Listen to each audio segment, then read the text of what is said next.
ഒരു നിമിഷം നിൽക്കൂ. തുലാം രാശിക്കാരെ, ഈ വാക്കുകൾ ഇപ്പോൾ നിങ്ങളിലേക്ക് എത്തുന്നത് യാദൃച്ഛികമല്ല. പ്രപഞ്ചം ഒരു പ്രത്യേക കാരണത്തിനായി ഇന്ന് നിങ്ങളെ ഇവിടേക്ക് നയിച്ചിരിക്കുകയാണ്.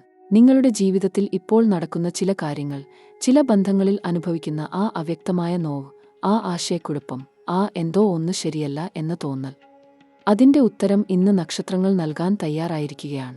ബന്ധങ്ങൾ. ഇത് തുലാം രാശിക്കാരുടെ ആത്മാവിന്റെ ഭാഷയാണ്. ഒരു തുലാം രാശിക്കാരൻ അല്ലെങ്കിൽ തുലാം രാശിക്കാരി ബന്ധങ്ങളിൽ ഇത്രയധികം ഹൃദയം പകർന്നു നൽകും, ഇത്രയധികം സ്വയം ഒഴിഞ്ഞുവെക്കും, ഇത്രയധികം ക്ഷമിക്കും, ഒരുപക്ഷേ ഒരു ജന്മം മുഴുവൻ കാത്തിരിക്കും. പക്ഷേ ഇപ്പോൾ ആകാശത്ത് നടക്കുന്ന ഗ്രഹചലനങ്ങൾ, അത് ഈ ബന്ധങ്ങളിൽ ഒരു അപ്രതീക്ഷിതമായ വഴിത്തിരിവ് കൊണ്ടുവരാൻ പോകുകയാണ്. ഇത് ഒരു മുന്നറിയിപ്പല്ല, ഇത് ഒരു ദൈവിക ഇടപെടലാണ്. ഈ ഘട്ടത്തിൽ ചിലർക്ക് ഒരു ബന്ധം പൂർണ്ണമായും രൂപാന്തരം പ്രാപിക്കും. ചിലർക്ക് ഏറെക്കാലം ദൂരത്തുനിന്ന ഒരാൾ തിരിച്ചുവരും. ചിലർക്ക് ഏറ്റവും അടുത്തുള്ള ഒരാളുടെ യഥാർത്ഥ മുഖം കാണേണ്ടിവരും. ഇതെല്ലാം ഒരേ ഊർജ്ജത്തിന്റെ ഭാഗങ്ങളാണ്. ഈ ഊർജ്ജം തുലാം രാശിക്കാരുടെ ജീവിതത്തിലൂടെ ഇപ്പോൾ ശക്തിയോടെ ഒഴുകുകയാണ്.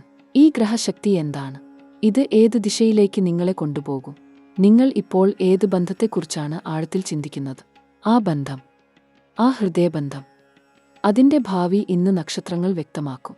ഇപ്പോൾ നിങ്ങൾ ഇത് കേൾക്കുന്ന ആ നിമിഷം ഒരു ദൈവിക ഇടം തൊടുകയാണ്. ഈ സത്യം മുഴുവൻ കേൾക്കൂ, കാരണം ഇത് നിങ്ങളുടെ ജീവിതത്തിൽ ഒരു വഴിത്തിരിവ് ആകുന്ന ആ നിർണായകമായ ദിവസങ്ങൾക്ക് തൊട്ടുമുമ്പുള്ള ദൈവിക സന്ദേശമാണ്. ഇത് കേൾക്കുക, ഉൾക്കൊള്ളുക, അനുഭവിക്കുക. നിങ്ങൾ ഇത്രയും നേരം ക്ഷമയോടെ ഇത് കേൾക്കുന്നുണ്ടെങ്കിൽ ആദ്യം ഒരു കാര്യം ചെയ്യൂ. നിങ്ങളുടെ ഇഷ്ടദേവരുടെ പേര് ഇപ്പോൾ കമന്റായി ഇടൂ. ഒരു ചെറിയ ആ പ്രവൃത്തി, ആ ഒരൊറ്റ നാമം ടൈപ്പ് ചെയ്യുന്ന ആ ഒരു നിമിഷം ഒരു ദൈവിക ഊർജ്ജം നിങ്ങൾക്ക് ചുറ്റും തീർക്കും. ഭഗവാന്റെ പേര് ഉച്ചരിക്കുമ്പോൾ, എഴുതുമ്പോൾ ആ നാദം ഒരു കവചമായി നിങ്ങൾക്ക് ചുറ്റും നിലകൊള്ളും. ഗണേശനാണോ, കൃഷ്ണനാണോ, ശിവനാണോ, ഭദ്രകാളിയാണോ, ദേവിയാണോ? ആരാണ് നിങ്ങളുടെ മനസ്സിൽ ഇപ്പോൾ നിറഞ്ഞു നിൽക്കുന്നത്? ആ ദേവതയുടെ നാമം ഇടൂ. ഈ വീഡിയോ ആർക്കെങ്കിലും ഉപകാരമാകും എന്ന് തോന്നുന്നുണ്ടെങ്കിൽ അവർക്ക് ഇത് അയക്കൂ. ഒരുപക്ഷേ ആ ഒരു പ്രവൃത്തി അവരുടെ ജീവിതത്തിൽ ഒരു വലിയ മാറ്റം ഉണ്ടാക്കിയേക്കാം. ഈ ദൈവിക സന്ദേശം പ്രചരിക്കുന്നത് ഒരു പുണ്യകർമ്മമാണ്. ഇനി ജ്യോതിഷപരമായ ചില കാര്യങ്ങളുണ്ട്. നിങ്ങളുടെ ജന്മജാതകം വിശദമായി പഠിക്കണം എന്ന ആഗ്രഹമുണ്ടോ? ദശഭുക്തി, ഗ്രഹദോഷ പരിഹാരം, കല്യാണ പൊരുത്തം, ഇതൊക്കെ അറിയണം എന്ന ആഗ്രഹമുണ്ടോ? വിശദ വിവരങ്ങൾ കമന്റ് വിഭാഗത്തിൽ ഉണ്ട്. ഒരു ജ്യോതിഷ വായന ചിലപ്പോൾ ജീവിതത്തിന്റെ ദിശ മനസ്സിലാക്കാൻ ഒരു ദൈവിക ദർശനം പോലെ സഹായിക്കും. ഇത് ഒരു ശാസ്ത്രമാണ്, ഒരു ആത്മീയ ഉപകരണമാണ്. ഉപയോഗിക്കൂ. ഇനി നമുക്ക് ഗ്രഹങ്ങളുടെ ലോകത്തിലേക്ക് കടക്കാം. തുലാം രാശിക്കാരെ, ആകാശം ഇപ്പോൾ ഒരു അസാധാരണ ഭാഷ സംസാരിക്കുകയാണ്. ഗ്രഹങ്ങൾ ഒരു പ്രത്യേക ക്രമത്തിൽ നിൽക്കുന്നു. ആ ക്രമം, ആ നിൽപ്പ്, ആ ഊർജ്ജപ്രവാഹം, അത് നേരിട്ട് ബാധിക്കുന്നത് നിങ്ങളുടെ ബന്ധങ്ങളെയാണ്, നിങ്ങളുടെ ഹൃദയത്തെയാണ്, നിങ്ങളുടെ ജീവിതത്തിന്റെ ഏറ്റവും ആഴത്തിലുള്ള ആ ഇടങ്ങളെയാണ്. ഗുരു ഭഗവാൻ, അതായത് വ്യാഴം, ഇപ്പോൾ ഒരു വളരെ ശക്തമായ സ്ഥാനത്താണ് സ്ഥിതി ചെയ്യുന്നത്. ഗുരു ഒരു കാര്യം ചെയ്യും. ഗുരു ഒരിക്കലും നുണ പറയില്ല. ഗുരു ഒരിക്കലും അനർഹമായത് നൽകില്ല. ഗുരു ഒരിക്കലും നിങ്ങൾ അർഹിക്കാത്ത ഒരു ദുഃഖം നൽകില്ല. ഇത് ഓർക്കണം. ഗുരുവിന്റെ ദൃഷ്ടി ഇപ്പോൾ തുലാം രാശിക്കാരുടെ ജീവിതത്തിൽ ഒരു ദൈവിക ന്യായാധിപൻ ആയി പ്രവർത്തിക്കുകയാണ്. ഏത് ബന്ധം യഥാർത്ഥമാണോ, ഏത് ബന്ധം ആത്മാർത്ഥമാണോ, ഏത് ബന്ധത്തിൽ നിജമായ സ്നേഹമുണ്ടോ, ആ ബന്ധം ഗുരു ഉറപ്പിക്കും, ദൃഢമാക്കും, ആഴത്തിലേക്ക് കൊണ്ടുപോകും. പക്ഷേ ഏത് ബന്ധം കൃത്രിമമാണോ, ഏത് ബന്ധം ഒരു വശത്ത് മാത്രം ആത്മാർത്ഥമാണോ, ഏത് ബന്ധത്തിൽ ഒരാൾ മറ്റൊരാളെ ഉപകരണം ആയി ഉപയോഗിക്കുകയാണോ, ആ ബന്ധം ഗുരു തകർക്കും. ഇത് ക്രൂരതയല്ല, ഇത് ദൈവിക കരുണയാണ്. ഗുരുവിന്റെ ഈ ഊർജ്ജം തുലാം രാശിക്കാരോട് ഒരു ചോദ്യം ചോദിക്കുകയാണ്. നീ ഇപ്പോൾ ഒഴുകുന്ന ഈ ബന്ധത്തിൽ നിന്ന് നിനക്ക് ആത്മവളർച്ചയുണ്ടോ, ആത്മസന്തോഷമുണ്ടോ, ആത്മഹന്നത്യമുണ്ടോ? ഉണ്ടെങ്കിൽ ഗുരു ആ ബന്ധം ഒരു ദൈവിക വരദാനം ആക്കി മാറ്റും. ഇല്ലെങ്കിൽ ഗുരു ആ ബന്ധത്തിൽ ഒരു ഉണർത്തൽ ഉണ്ടാക്കും. ഇനി ഉറക്കത്തോടെ ഇരിക്കാൻ ഗ്രഹങ്ങൾ അനുവദിക്കില്ല. ഇനി ശനി ഭഗവാൻ. ശനി എന്ന് കേൾക്കുമ്പോൾ ചിലർക്ക് ഭയം തോന്നും. പക്ഷേ ഒരു കാര്യം അറിഞ്ഞിരിക്കൂ, ശനി ഒരു ഗുരുവാണ്, ഒരു കഠിനനായ ഗുരു. ശനി ഒരിക്കലും ശത്രുവല്ല. ശനി ദൈവം ഏറ്റവും കഠിനമായ പാഠങ്ങൾ ഏറ്റവും ആഴത്തിൽ ഉള്ളിലേക്ക് ഇറക്കുന്ന ആ ഗ്രഹമാണ്. ഇപ്പോൾ ശനി തുലാം രാശിക്കാരുടെ ജീവിതത്തിൽ ഒരു കർമ്മ ഓഡിറ്ററായി നിൽക്കുകയാണ്. നിങ്ങൾ കഴിഞ്ഞ ദിവസങ്ങളിൽ, കഴിഞ്ഞ മാസങ്ങളിൽ, ഒരുപക്ഷേ കഴിഞ്ഞ വർഷങ്ങളിൽ ബന്ധങ്ങളിൽ ചെയ്ത കർമ്മങ്ങൾ ശനി ഇപ്പോൾ അതിന്റെ ഫലം നൽകാൻ തുടങ്ങുകയാണ്. ചിലർക്ക് ഇത് ഒരു ഭാരം ആണെന്ന് തോന്നും. ഒരു ബന്ധം പെട്ടെന്ന് മാറിപ്പോകും. ഒരാൾ ദൂരത്തേക്ക് നടന്നുപോകും. ഒരു ആശ്രിതത്വം പൊടുന്നനെ അവസാനിക്കും. ഒരു തീരുമാനം എടുക്കേണ്ടിവരും. ഇതൊക്കെ ശനിയുടെ കർമ്മഫലത്തിന്റെ ഭാഗമാണ്. ഇത് ശിക്ഷയല്ല, ഇത് ശുദ്ധീകരണമാണ്.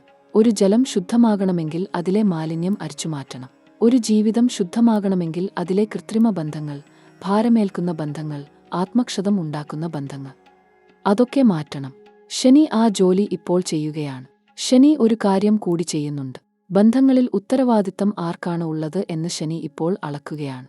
നിങ്ങൾ ഒരു ബന്ധത്തിൽ ഉത്തരവാദിത്തം ഏറ്റെടുക്കുന്നുണ്ടോ? ആ ബന്ധം ഊട്ടിവളർത്തുന്നുണ്ടോ? ആ ബന്ധം ഒരു ഭാരം ആകാതെ ഒരു ആനന്ദം ആക്കി സൂക്ഷിക്കുന്നുണ്ടോ? ഉണ്ടെങ്കിൽ ശനി ആ ബന്ധം ഒരു ഉറച്ച പാറ പോലെ സ്ഥിരപ്പെടുത്തും. ഇല്ലെങ്കിൽ ശനി ആ ദൗർബല്യം പുറത്തു കൊണ്ടുവരും. ഇനി ഏറ്റവും ശക്തമായ ആ ഗ്രഹശക്തി രാഹുവിനെക്കുറിച്ച് പറയണം. രാഹു ഒരു ഭ്രമം ഉണ്ടാക്കുന്ന ഗ്രഹമാണ്. രാഹു ഒരു ആഗ്രഹം ഉണ്ടാക്കും, ഒരു ആകർഷണം ഉണ്ടാക്കും, ഒരു ലഹരി ഉണ്ടാക്കും.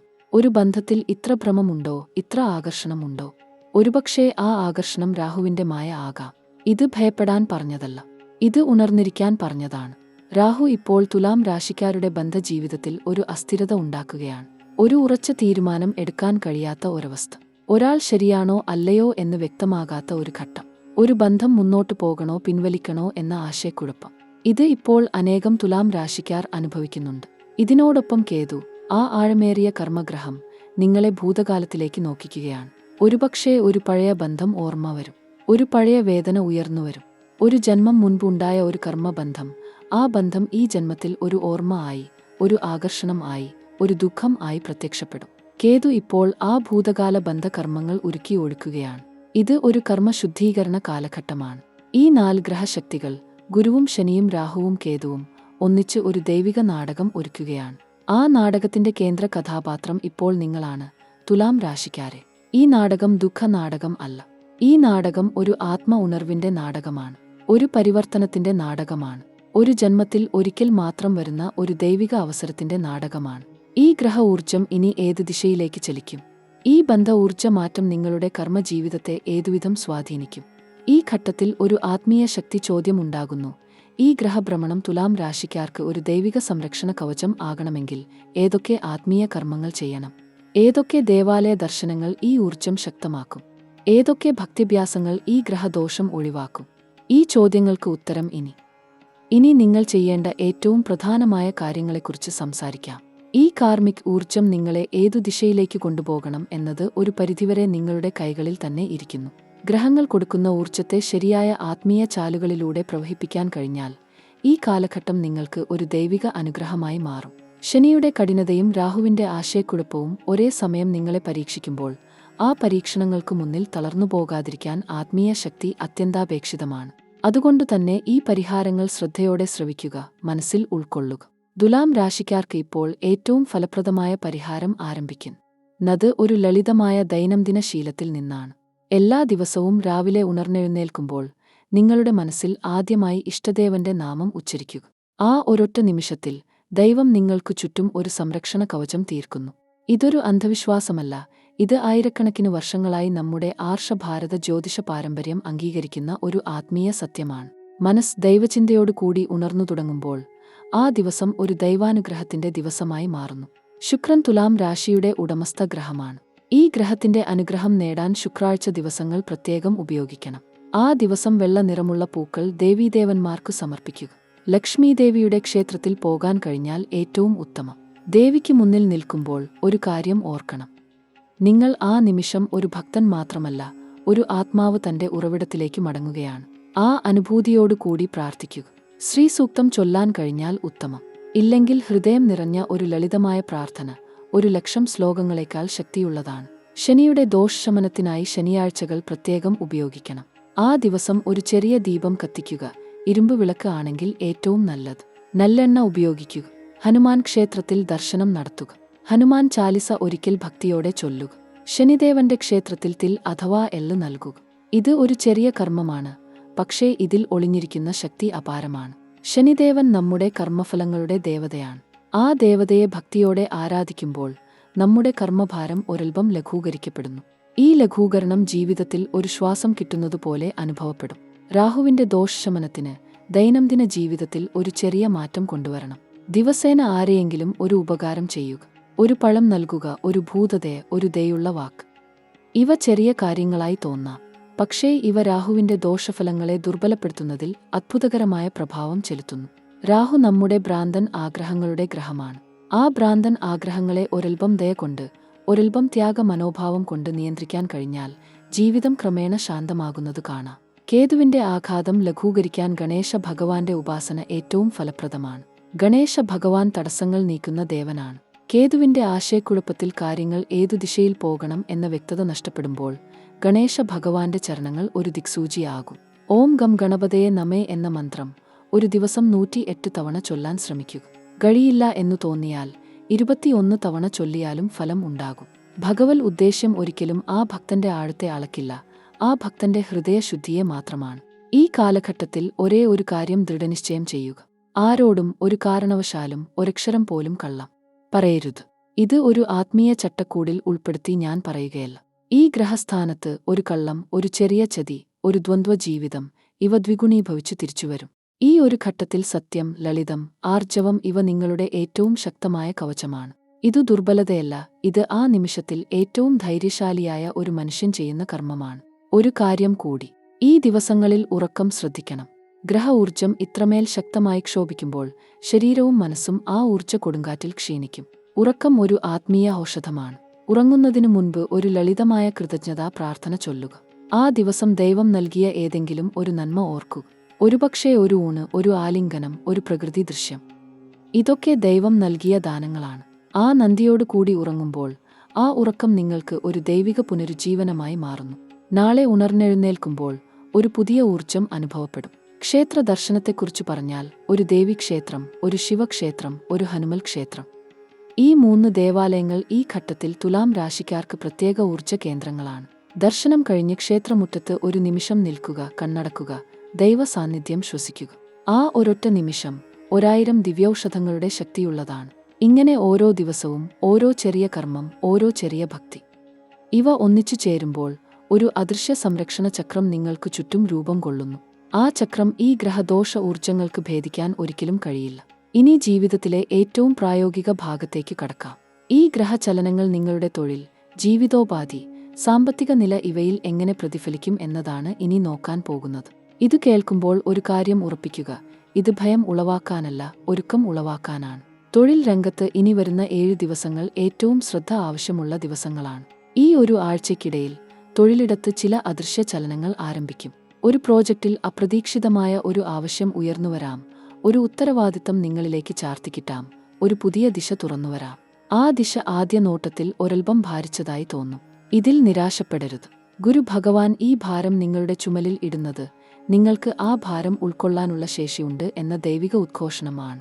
ജോലി ചെയ്യുന്ന സ്ഥലത്ത് ഒരു സൂക്ഷ്മ പ്രതിദ്വന്ദ്വം ഉടലെടുക്കാൻ സാധ്യതയുണ്ട്. ഒരു സഹപ്രവർത്തകൻ, ഒരു ഉന്നത ഉദ്യോഗസ്ഥൻ, അല്ലെങ്കിൽ ഒരു ടീം ഡൈനാമിക്, ഇതിലൊന്നിൽ ഒരു ഉരസൽ ഉണ്ടാകാൻ ഈ ഗ്രഹഘടന പ്രേരിപ്പിക്കുന്നുണ്ട്. ആ ഉരസൽ ആരംഭിക്കുമ്പോൾ ഒരു കാര്യം ഓർക്കുക, ഇടഞ്ഞ് ഏറ്റുമുട്ടരുത്. ശുക്രൻ ഭരിക്കുന്ന രാശിയാണ് തുലാം. ഈ ഊർജ്ജം നയതന്ത്രത്തിൻ്റേതാണ്. ആ നയതന്ത്ര ബുദ്ധി ഉപയോഗിക്കുക. ഒരു ചർച്ചയിൽ ഒരു ശാന്തമായ സംഭാഷണത്തിൽ ഒരൽപ്പം ക്ഷമയോടെ. ആ ഉരസൽ ഒരു ശക്തിയായ അച്ചുതണ്ടിലേക്ക് പരിണമിക്കും. ഇതേ വ്യക്തി ഈ ഒരൽപക്ഷമ കൊണ്ട് നിങ്ങളുടെ ഏറ്റവും വലിയ ശക്തിയായ പ്രൊഫഷണൽ ബന്ധമായി ഭവിക്കും. 1 മുതൽ 14 ദിവസം വരെ ഈ ഒരൊറ്റ ദൃഢനിശ്ചയം ഉണ്ടാക്കണം. യാതൊരു ജോലിയും പാതിവഴിയിൽ ഉപേക്ഷിക്കില്ല. ഈ ഗ്രഹഘടനയിൽ ആരംഭിച്ചൊരു കാര്യം അർദ്ധോക്തിയിൽ വിടുന്നത് ഒരു ഊർജ്ജ ചോർച്ചയ്ക്ക് ഇടയാക്കും. ഏതൊരു ചെറിയ ജോലിയും, ഒരു ഇമെയിൽ ആണെങ്കിലും, ഒരു ഫോൺ കോൾ ആണെങ്കിലും, ഒരു ഡോക്യുമെന്റ് ആണെങ്കിലും പൂർണ്ണമാക്കി വയ്ക്കുക. ആ ഓരോ പൂർണ്ണതയും ഒരു ഊർജ്ജ ലിങ്ക് വർധനവാണ്. ഈ ദിവസങ്ങളിൽ ഊർജ്ജം ഒഴുകേണ്ടത് പൂർണ്ണതയിലേക്കാണ്, ഒരൽപ്പം ഇങ്ങോട്ടും ഒരൽപ്പം അങ്ങോട്ടും ആകരുത്. ഒരു സ്ഥിര ജോലിയോ ബിസിനസ്സോ ഇല്ലാതെ ഒരു അവസരം അന്വേഷിക്കുന്ന തുലാം രാശിക്കാർ ശ്രദ്ധിക്കുക. ഈ 14 ദിവസത്തിനുള്ളിൽ ഒരു ബന്ധം, ഒരു അവസരം, ഒരു ക്ഷണം, ഇവ ഒരു അപ്രതീക്ഷിത ഉറവിടത്തിൽ നിന്ന് ഉദ്ഭവിക്കാൻ ഉയർന്ന സാധ്യതയുണ്ട്. ഈ ക്ഷണം ആദ്യ നോട്ടത്തിൽ ചെറുതായി തോന്നും. ഒരുപക്ഷേ ശമ്പളം ആദ്യ നോട്ടത്തിൽ ഉദ്ദേശിച്ചതിലും കുറഞ്ഞതായി തോന്നാം. പക്ഷേ ഇതൊരു ദ്വാരമാണ്. ഈ ദ്വാരത്തിലൂടെ ആദ്യ ഒരൽപ്പം ഇടുങ്ങിയ നിലയിൽ കടന്നാൽ ആ ദ്വാരം ക്രമേണ ഒരു മഹാദ്വാരമായി, ഒരു വലിയ ആകാശദ്വാരമായി തുറന്നുകിട്ടും. ഈ ഗ്രഹഘടനയിൽ ഒരു ആരംഭത്തെ കൊച്ചാക്കി കരുതരുത്. ദൈവം ഒരു ചെറിയ വഴി തുറക്കുന്നു, ആ വഴിയിൽ ഓടിക്കേറുന്ന ആൾ ഒരു ലക്ഷ്യത്തിൽ എത്തിച്ചേരുന്നു. ബിസിനസ് ചെയ്യുന്ന തുലാം രാശിക്കാർക്ക് ഈ ഗ്രഹഘടന ഒരു ദ്വൈതത ഉടനടി ഉണ്ടാക്കും. ഒരു ഭാഗത്ത് ഒരു പഴയ ഒരേ ഒരു ക്ലയന്റ്, ഒരു ഗ്രൂപ്പ് ഓഫ് ക്ലയന്റ്, ഒരു ബന്ധം. ഇത് ദൃഢമാകും. ഇതൊരു ആഴമേറിയ വേര് ഇറക്കും. ഇങ്ങനൊരു ദൃഢബന്ധം ബിസിനസ് ലോകത്ത് ഏറ്റവും വലിയ ആസ്തിയാണ്. ഇതിനെ ഏറ്റവും ശ്രദ്ധാപൂർവം പോഷിപ്പിക്കണം. ഈ ബന്ധം ഇനി വരുന്ന ആഴ്ചകളിൽ ഒരു വലിയ ഡോമിനോ ഇഫക്റ്റിന്റെ ഉദ്ഗമ ബിന്ദുവായി തീരും. ഒരത്ഭുതകരമായ ശൃംഖലാ ഫലം ഉണ്ടാകും. അതേസമയം ബിസിനസ് ലോകത്ത് മറ്റൊരു ഭാഗത്ത് ഒരു ഒഴിഞ്ഞ ഭാഗം, ഒരു ദ്വാരം കാണും. ഒരു ക്ലയന്റ് പോകും, ഒരു ഓർഡർ നഷ്ടമാകും, ഒരു ഡീൽ ഒടുക്കം ഒടിഞ്ഞു വീഴും. ഇതു കണ്ട് ആദ്യക്ഷണം ഒരൽപ്പം ഹൃദയം ഒടിയും. ഈ ഒടിഞ്ഞ ഹൃദയത്തോടൊപ്പം ഇരിക്കരുത്. ദൈവം ഒന്ന് എടുക്കുമ്പോൾ ഒന്ന് തിരിച്ചു നൽകുകയാണ്. അൻഷ്, പ്രണയത്തിന്റെ കാര്യത്തിൽ തുലാം രാശിക്കാർക്ക് ഇപ്പോൾ ഒരു അസാധാരണമായ ഘട്ടം ആരംഭിക്കുകയാണ്. ഹൃദയത്തിനുള്ളിൽ ഒരു കൊടുങ്കാറ്റുണ്ടെന്ന് നിങ്ങൾക്ക് തന്നെ അറിയാം. ആ കൊടുങ്കാറ്റ് ഒന്നും ഇല്ലാതെ വന്നതല്ല. ഗ്രഹങ്ങൾ ഒരുക്കിയ ഒരു വലിയ പരിവർത്തനത്തിന്റെ ആദ്യ അടയാളമാണ് അത്. പ്രണയ ജീവിതം നോക്കുകയാണെങ്കിൽ ഇപ്പോൾ ബന്ധത്തിൽ ഉള്ളവർക്ക് ഒരു പ്രധാനപ്പെട്ട നിർണായക സന്ദർഭം വരികയാണ്. ചിലർക്ക് ഇത് ഒരു ആഴമേറിയ ഒത്തുതീർപ്പിന്റെ സമയമാകും. വർഷങ്ങളായി ഹൃദയത്തിൽ സൂക്ഷിച്ചുവെച്ച വേദനകൾ, തെറ്റിദ്ധാരണകൾ, ഉരുസലുകൾ, ഇവയെല്ലാം ഇപ്പോൾ ഒരു പ്രകടനം ആഗ്രഹിക്കുന്നു. ഇത് ഭയപ്പെടേണ്ടോ? എന്നല്ല, ഇത് ശുദ്ധീകരണത്തിന്റെ ഒരു ഘട്ടമാണ്. ചിലർ ഒരു കാര്യം ചോദിക്കും: ഈ ബന്ധം ഇനിയും മുന്നോട്ട് കൊണ്ടുപോകണമോ അതോ വേണ്ടെന്ന് വെക്കണമോ എന്ന്. ഈ ചോദ്യം ഇപ്പോൾ നിങ്ങളുടെ മനസ്സിൽ ഉണ്ടെങ്കിൽ ഗ്രഹനിലയ്ക്കനുസരിച്ച് ഈ ഉത്തരം ഉടൻ ലഭിക്കും. ശനിയുടെ സ്വാധീനം ഇപ്പോൾ ബന്ധങ്ങളിലെ സത്യസന്ധത പരീക്ഷിക്കുന്നു. ഏത് ബന്ധമാണ് യഥാർത്ഥമെന്ന്, ഏത് ബന്ധം വെറും ആചാരം പോലെ തുടർന്നുവരുന്നതെന്ന് ഇത് ഈ ഗ്രഹം വ്യക്തമാക്കി കൊടുക്കും. ഒറ്റയ്ക്ക് ഉള്ളവർക്ക് പ്രണയത്തിന്റെ ഒരു പുതിയ വാതിൽ തുറക്കാൻ ഗ്രഹങ്ങൾ ഒരുങ്ങുന്നു. പക്ഷേ ഈ വരുന്ന ബന്ധം ചിലർ പ്രതീക്ഷിക്കുന്ന രീതിയിൽ ആയിരിക്കില്ല. ഒരു അപ്രതീക്ഷിത സ്ഥലത്ത്, ഒരു അപ്രതീക്ഷിത സമയത്ത് ഒരു മനുഷ്യൻ നിങ്ങളുടെ ജീവിതത്തിലേക്ക് കടന്നുവരും. ആ മനുഷ്യൻ ആരാണെന്ന് നിങ്ങൾക്ക് ആദ്യം മനസ്സിലാകണമെന്നില്ല. ആ ബന്ധത്തിന്റെ ആഴം തിരിച്ചറിയാൻ അല്പം സമയം എടുക്കും. പക്ഷേ ഒരു കാര്യം ഉറപ്പ്: ആ ബന്ധം വ്യർത്ഥമല്ല. വിവാഹ ജീവിതത്തിൽ ഉള്ളവർക്ക് ഇപ്പോൾ ഒരു ഉണർവിന്റെ സമയമാണ്. ദാമ്പത്യ ജീവിതത്തിൽ ഒരു ഊഷ്മളത തിരിച്ചുവരാൻ ഈ ഘട്ടം കാരണമാകും. ദൈനംദിന ജീവിതത്തിന്റെ തിരക്കുകൾക്കിടയിൽ നഷ്ടപ്പെട്ടുപോയ ആ ആദ്യകാല സ്നേഹം, ആ ആത്മബന്ധം ഇപ്പോൾ ഒരിക്കൽ കൂടി ഉണരാൻ ഒരു അവസരം ഒരുങ്ങുകയാണ്. ഗുരുവിന്റെ ദൃഷ്ടി ദാമ്പത്യ ഭവനത്തിൽ പതിക്കുമ്പോൾ ഉണ്ടായിരുന്ന ദൂരം ഇല്ലാതാകും. ഒരു സംഭാഷണം, ഒരൊറ്റ ആഴത്തിലുള്ള സംഭാഷണം, ഒരുപാട് പ്രശ്നങ്ങൾ ഇല്ലാതാക്കും. ചിലർക്ക് ദാമ്പത്യത്തിൽ ചില സംഘർഷങ്ങൾ ഉണ്ടാകാൻ ഈ ഘട്ടം സാഹചര്യം ഒരുക്കിയേക്കാം. ഈ സംഘർഷങ്ങൾ ശരിക്കും ഒരു ദോഷമാണോ? അല്ല. ഇവ ബന്ധത്തിൽ ഇതുവരെ ഒളിഞ്ഞുകിടന്നിരുന്ന ചില സത്യങ്ങൾ പുറത്തുകൊണ്ടുവരാൻ ഉള്ള ഒരു ദൈവിക ക്രമീകരണം ആണ്. ഈ സത്യങ്ങൾ അറിഞ്ഞാൽ മാത്രമേ ബന്ധം ഒരു ശക്തമായ അടിത്തറയിൽ ഉറയ്ക്കൂ. കുടുംബ ജീവിതത്തിൽ ചില ദീർഘകാലമായി ഉണ്ടായിരുന്ന തർക്കങ്ങൾ ഇപ്പോൾ ഒരു പരിഹാരത്തിലേക്ക് നീങ്ങും. മക്കളുടെ കാര്യത്തിൽ ഒരു സന്തോഷ വാർത്ത ഉണ്ടാകാൻ ഈ ഘട്ടം കൂടി സഹായിക്കും. ഒരു കുടുംബ ചടങ്ങ്, ഒരു ആഘോഷം, ഇവ ബന്ധങ്ങൾ ദൃഢമാക്കാനുള്ള ഒരു നിമിത്തം ആകും. ചില ആഗ്രഹങ്ങൾ നിങ്ങൾ ദൈവത്തോട് പ്രാർത്ഥിച്ചിരുന്നത്, അത് ഈ ഘട്ടത്തിൽ സഫലം ആകുന്നത് നിങ്ങൾ കാണും. ഒരു കാര്യം ഇവിടെ ഓർക്കണം: ബന്ധങ്ങൾ ഒരു ഒഴുകുന്ന നദി പോലെയാണ്. അത് ഒഴുകണം. ആ ഒഴുക്ക് തടഞ്ഞാൽ ആ ജലം ദ്രവിക്കും. ബന്ധങ്ങളിൽ ആ ഒഴുക്ക് ഉണ്ടാക്കുന്നത് സഹാനുഭൂതിയും ക്ഷമയും ആദരവുമാണ്. ഈ ഗ്രഹഘട്ടം നിങ്ങൾക്ക് ഈ ഗുണങ്ങൾ ഒന്നുകൂടി ആഴത്തിൽ പഠിപ്പിക്കാനുള്ള ഒരു ദൈവദൂതനാണ്. ഇനി ആരോഗ്യത്തിന്റെ കാര്യത്തിലേക്ക് വരാം. ഈ ഘട്ടത്തിൽ തുലാം രാശിക്കാർ ശരീരത്തിന്റെ ചില സൂചനകൾ ശ്രദ്ധിക്കണം. ശനിയുടെ ഊർജം ശരീരത്തിൽ ഒരു ക്ഷീണം ഉണ്ടാക്കിയേക്കാം. ഇത് ഒരു രോഗലക്ഷണമാണ് എന്ന് ഭയക്കേണ്ട. ഇത് ശരീരം ഒരു ആഴത്തിലുള്ള ശുദ്ധീകരണത്തിന് ഒരുങ്ങുന്നതിന്റെ ലക്ഷണമാണ്. ഉറക്കക്കുറവ്, ക്ഷീണം, ചിലപ്പോൾ ദഹനക്കേട്, ഇവ ഈ ഘട്ടത്തിൽ ഉണ്ടാകും. ഇതിനെ ഒഴിവാക്കാൻ ദിനചര്യ ഒന്ന് ക്രമപ്പെടുത്തണം. ആഹാരക്രമത്തിൽ ശ്രദ്ധ കൊടുക്കണം. എണ്ണ മസാലകൾ അധികം ഉള്ള ഭക്ഷണം ഒഴിവാക്കണം. ചൂടുള്ള ജലം കഴിക്കുന്ന ശീലം ആരോഗ്യത്തിന് ഒരുപാട് ഗുണം ചെയ്യും. ഈ ഘട്ടത്തിൽ പ്രകൃതിയോടൊപ്പം സമയം ചെലവിടുക. ഒരു ഉദ്യാനത്തിൽ ഒരു മണിക്കൂർ, ഒരു നദിക്കരയിൽ ഒരു ശാന്തമായ ഇരിപ്പ്, ഇവ ശരീരത്തിനും മനസ്സിനും ഒരു അത്ഭുതകരമായ ഊർജം നൽകും. ചില തുലാം രാശിക്കാർ ദീർഘകാലമായി ഒരു ആരോഗ്യ പ്രശ്നം അനുഭവിക്കുന്നുണ്ടാകും. ആ പ്രശ്നത്തിന് ഈ ഘട്ടത്തിൽ ഒരു പരിഹാരം കണ്ടെത്താനുള്ള ഒരു വഴി ഒരുങ്ങും. ഒരു നല്ല വൈദ്യൻ, ഒരു ശരിയായ ചികിത്സ, ഇവ ഈ ഘട്ടത്തിൽ നിങ്ങളിലേക്ക് എത്തും. ഭയക്കേണ്ട, ദൈവം ഒരു ഉത്തരം ഒരുക്കിവെച്ചിട്ടുണ്ട്. മനസ്സിന്റെ ആരോഗ്യം, ഇത് ഈ ഘട്ടത്തിൽ ഏറ്റവും ശ്രദ്ധിക്കേണ്ട ഒന്നാണ്. ആഴത്തിൽ ചിന്തിക്കുന്ന, അനാവശ്യ ഉൾപ്പെടുത്തലുകൾ ആകുന്ന ചില ചിന്തകൾ മനസ്സിനെ ഭാരപ്പെടുത്തും. ഈ ചിന്തകളെ ധ്യാനം കൊണ്ടും പ്രാർത്ഥന കൊണ്ടും ശാന്തമാക്കണം. ദൈവനാമം ഉരുവിടുന്ന ഒരു ശീലം ഈ ഘട്ടത്തിൽ മനസ്സിന് ഒരു കവചം ആകും. വിദ്യാഭ്യാസ കാര്യങ്ങളിൽ തുലാം രാശി വിദ്യാർത്ഥികൾക്ക് ഈ ഘട്ടം ഒരു ശ്രദ്ധ ആവശ്യമാകുന്ന സമയം ആണ്. ഗ്രഹ ഊർജം ഒരു ചഞ്ചലത്വം ഉണ്ടാക്കും. ഒരേ ലക്ഷ്യത്തിൽ ഉറച്ചു നിൽക്കാൻ ബുദ്ധിമുട്ടേക്കാം. പക്ഷേ ഗുരു ഭഗവാന്റെ കൃപ ഈ ഘട്ടത്തിൽ ബുദ്ധിക്ക് ഒരു ശക്തി കൊടുക്കും. ഒരു നല്ല ഗുരുവിന്റെ വഴികാട്ടൽ ഇപ്പോൾ ജീവിതം മാറ്റും. ഒരു ഗ്രന്ഥം, ഒരു ഉപദേശം, ഇവ ശരിയായ ദിശ കാണിക്കും. ഉന്നത വിദ്യാഭ്യാസം ആഗ്രഹിക്കുന്നവർക്ക് ഈ ഘട്ടം അനുകൂലം ആണ്. ഒരു ഒഴിവ് കാത്തിരിക്കുന്നവർക്ക് ആ ഒഴിവ് ഈ ഘട്ടത്തിൽ ഉണ്ടാകും. ഒരു ഉദ്ഘോഷണം, ഒരു ഫലം. അത് ഏതു ദിശയിൽ ആണ് വരുന്നത് എന്ന് ഇപ്പോൾ അറിയില്ലെങ്കിലും ദൈവം ഒരു വഴി ഒരുക്കി വച്ചിരിക്കുന്നു. യാത്രകളുടെ കാര്യം. ഈ ഘട്ടത്തിൽ ചില ദൂരയാത്രകൾ ഒരുങ്ങും. ചിലർക്ക് ഒരു തീർത്ഥയാത്ര, ഒരു ദൈവദർശനം. ഇവ ഈ ഘട്ടത്തിൽ ഉണ്ടാകും. ആ യാത്ര കേവലം ഒരു ഭ്രമണം ആകില്ല. ആ യാത്ര ആത്മാവിൽ ഒരു മാറ്റമുണ്ടാക്കും. ഒരു പ്രാർത്ഥന, ഒരു ദേവസന്നിധി. ഇവ ജീവിതത്തിൽ ഒരു നിർണായക ഘട്ടം തുടങ്ങും. വിദേശ ജോലി ആഗ്രഹിക്കുന്നവർക്ക് ഈ ഘട്ടം ഒരു അനുകൂല ദൈവശക്തി നൽകും. രാഹുവിന്റെ ഊർജം വിദേശ ബന്ധങ്ങൾക്ക് ശക്തി കൊടുക്കും. ഒരു ഉദ്യോഗദൂത്, ഒരു വിസ്. ഇവ ഈ ഘട്ടത്തിൽ ഒരു ഭൂമിക ഒരുക്കും. ഒരു ദീർഘകാലം ആഗ്രഹിച്ചത് ഇപ്പോൾ സ്വപ്നം ആകാൻ ഒരുങ്ങും. ഇനി ഒരു നിമിഷം ഇരിക്കൂ. ശ്വാസം ഒന്ന് പിടിക്കൂ. കാരണം ഇനി ഞാൻ പറയാൻ ഒരുങ്ങുന്നത് ഒരു അപൂർവ ജ്യോതിഷ യോഗത്തെക്കുറിച്ചാണ്. ഒരിക്കൽ മാത്രം സംഭവിക്കുന്ന ഒരു കർമ്മ നിർണായക ഘട്ടം. ഇത് ഇപ്പോൾ തുലാം രാശിക്കാർക്ക് ആരംഭിക്കുകയാണ്. ആകാശത്ത് ഗ്രഹങ്ങൾ ഒരു അപൂർവ ക്രമത്തിൽ നിലകൊള്ളുമ്പോൾ ഈ ഭൂമിയിൽ ജനിച്ച ഓരോ ആത്മാവിന്റെ ജീവിതത്തിലും ഒരു അസാധാരണ ഉണർവ് ഉണ്ടാകും. ഈ ഉണർവ് ഒരിക്കൽ മാത്രം വരുന്ന ഒന്നാണ്. ജ്യോതിഷ ഭാഷയിൽ ഇതിനെ കർമ്മഭേദഘട്ടം എന്ന് വിളിക്കും. ഈ ഘട്ടം നിങ്ങളുടെ ജന്മജന്മ കർമ്മഫലങ്ങൾ ഒരു പക്ഷേ ഒരൊറ്റ ദിവസം കൊണ്ട് ഭേദിക്കും. ഈ ഘട്ടത്തിൽ ഗുരു ഭഗവാൻ ഒരു വലിയ ദ്യുതി ആകൃതിയിൽ തുലാം രാശിക്കാരിലേക്ക് ദൃഷ്ടി ചൊരിഞ്ഞിരിക്കുകയാണ്.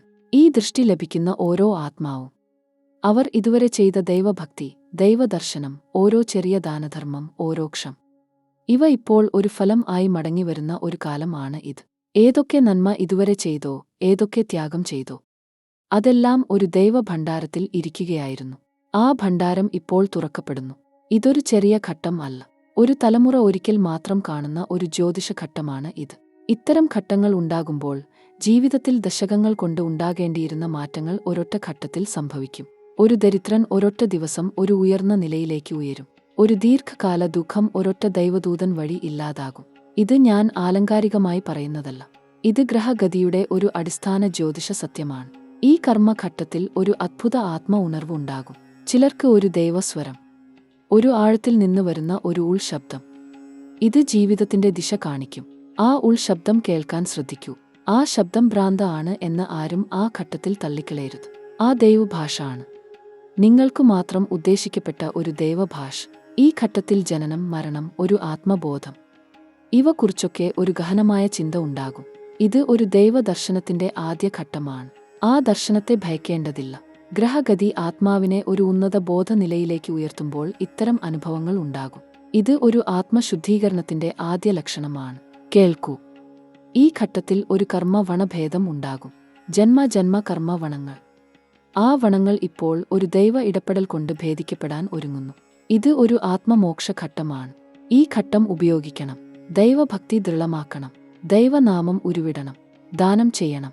ക്ഷമ പ്രദർശിപ്പിക്കണം. ഈ ഒരൊറ്റ ഘട്ടത്തിൽ ചെയ്യുന്ന ഓരോ ദൈവകർമ്മവും, ഓരോ ത്യാഗവും, ഓരോ സ്നേഹഭാവവും, ഇവ ഒരു ദൈവഗ്രന്ഥത്തിൽ ആലേഖനം ചെയ്യപ്പെടും. ഈ ഗ്രന്ഥം ഒരിക്കലും ഇല്ലാതാകില്ല. ഒരു ജ്യോതിഷ ഭാഷ്യ ഗ്രന്ഥത്തിൽ പറഞ്ഞിരിക്കുന്നു, ഗ്രഹഗതി ഒരു ദൈവലിഖിതമാണ്. ആ ലിഖിതം ആർക്കും ഭേദിക്കാനാകില്ല. പക്ഷേ